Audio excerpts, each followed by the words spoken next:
오늘 말씀은 역대하 마지막 장인 36장입니다. 하나님께 인정받았던 요시야 왕이 죽은 후에 더 이상 남유다에는 선한 왕이 나오지 않습니다. 그 왕들이 나오면서 모두 하나님 앞에 악하게 행하였다 이렇게 나옵니다. 요시야 이후에 나온 왕들에 대해서 오늘 그 역대기 오늘 마지막 한 장에 그 남은 왕들에 대해서 다룰 만큼 더 이상 선한 왕도 없고 특별하게 뭔가를 한 사람들이 없다는 거죠. 1절 말씀에 요시야의 아들 여호아스가 요시야 다음으로 왕이 되지만 석 달 만에 애굽 왕 느보에 의해서 애굽으로 끌려가고 그 형제 엘리야김이 대신하여 왕이 됩니다. 그런데 엘리야김도 하나님 보시기에 악하게 행하였다는 거죠. 애굽 왕의 아무래도 영향 아래 있으니까 우상을 섬길 수밖에 없고 애굽의 태양신과 애굽의 우상들을 섬길 수밖에 없는 상황이 됩니다. 특별히 이집트는 다신 종교죠. 다 가지고 와서 섬기게 되니까 하나님 보시기에 얼마나 악했겠습니까? 11년 동안 그런 일들을 행합니다. 이 엘리야김이 이렇게 하고 있을 때에 이 애굽을 우방으로 한 엘리야김을 바벨론 왕, 그 당시에 또 다른 강대국인 바벨론 왕 느부갓네살이 가만둘 리가 없죠. 와가지고 쇠사슬로 결박하여서 그를 끌고 갔다라고 오늘 본문은 기록하고 있습니다.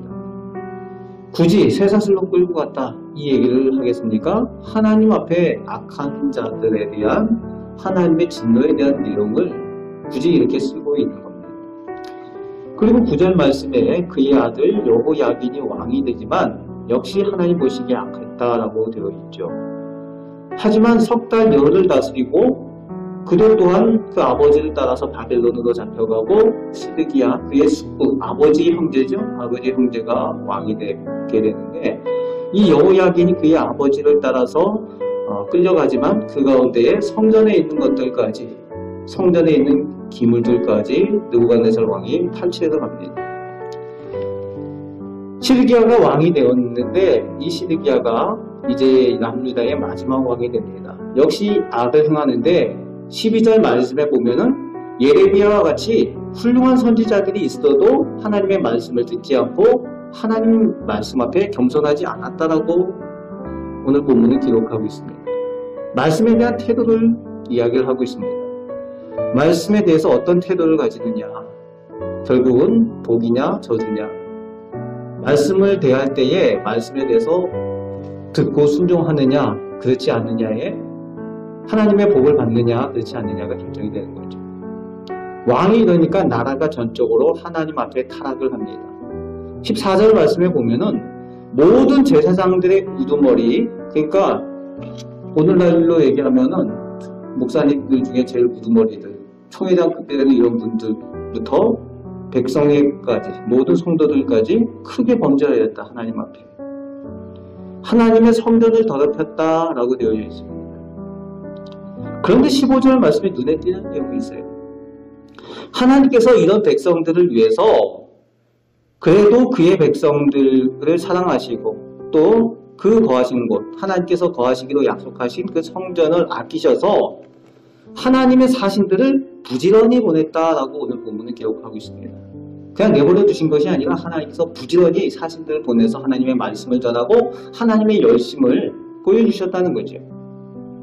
또 하나님의 약속하신 바를 이루시기 위해서 노력하셨다는 겁니다. 하나님께서 다윗과 솔로몬에게 약속을 하셨죠. 그 성전에 대해서 하나님께서 약속하신 바를 이루시길 원하신 거죠. 그런데 그것이 좋은 쪽으로 이루어지는 것이 아니라 백성들은 자꾸 그것을 악한 쪽으로 이루어 가려고 하는 모습을 보게 됩니다.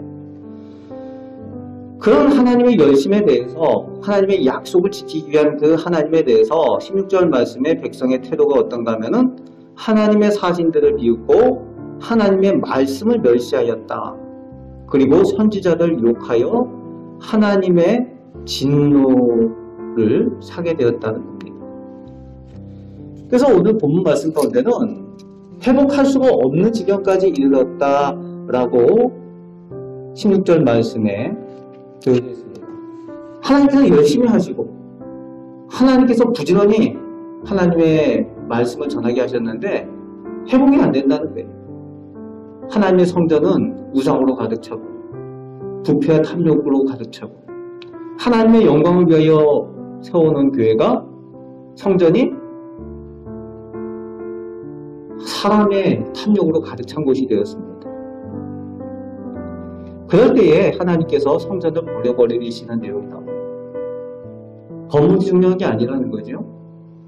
아무리 잘 짓고 그곳에 하나님의 약속이 있었을지라도 하나님의 약속을 저버리고 하나님의 뜻이 이루어지지 않고 하나님을 떠난 백성들에 대해서 하나님께서 그 성전을 하나님의 약속대로 행하신다는 거예요. 하나님께서 성전을 버려버리십니다. 회복될 수 없는 그런 상황이 되니까.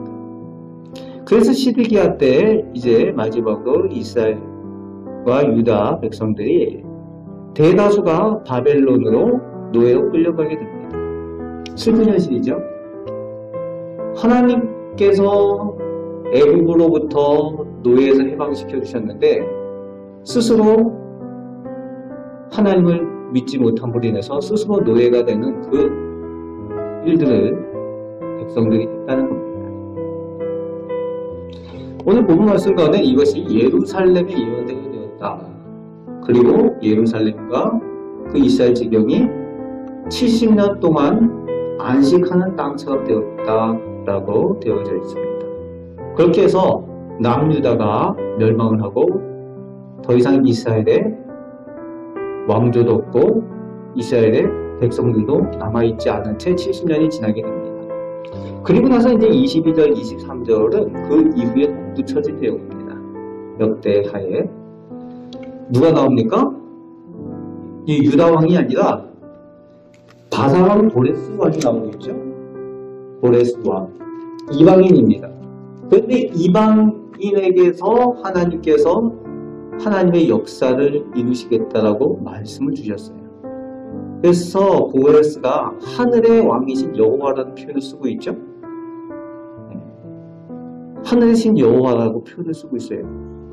아니 이방 사람이 이방 왕이 그 나라도 강대국이고 그 나라에도 많은 신들이 있을 텐데 이 보레스 왕이 여호와 하나님의 이름까지 알고 있는 거예요. 하나님께서 그를 선택하시고 그에게 말씀하셨다는 거죠. 확실하게. 그를 통해서 하나님께서 새로운 희망의 역사를 시작하시는 내용을 말씀하여 주고 있습니다. 성전을 회복하고 그리고 다시 회복시켜 주시는 하나님의 희망의 메시지를 이 보레스 왕을 통해서 하나님께서 힘하고 계십니다. 유다 백성들, 이스라엘 백성들은 자기들이 선택된 백성, 복된 백성이라고 자기들에 대해서 자부심을 가졌는지 모르지만 실제로 하나님께서는 이방인들을 통해서도 하나님의 축복의 역사들을 행하신 것을 볼 수 있습니다. 그래서 단지 하나님께서는 이스라엘의 하나님, 유다의 하나님이 아니라 온 우주 만물을 다스리시는 참된 주가 되시는 왕이신 하나님이시라는 것을 가르쳐 주고 있습니다. 지금도 하나님께서는 하나님의 자녀와 백성들을 사랑하셔서 부지런히 일하고 계신다는 것을 믿으시길 바랍니다. 우리에게 하나님의 말씀을 들려주시고 또 우리가 하나님의 말씀으로 살 수 있도록 그에게 은혜를 베풀어 주십니다. 그 하나님의 열심에 우리가 부응하여서 하나님 말씀에 잘 순종하여 축복의 자리로 나아가는 우리 복된 성도들 다 되시길 바랍니다. 하나님께서 말씀에 대해서 순종하는 하나님의 백성을 복되게 인도하여 주심을 그 살아계신 하나님을 믿고 오늘도 순종하며 살아가시는 우리 복된 성도들 다 되시기를 주님의 말씀으로 축복합니다. 아멘. 기도하겠습니다.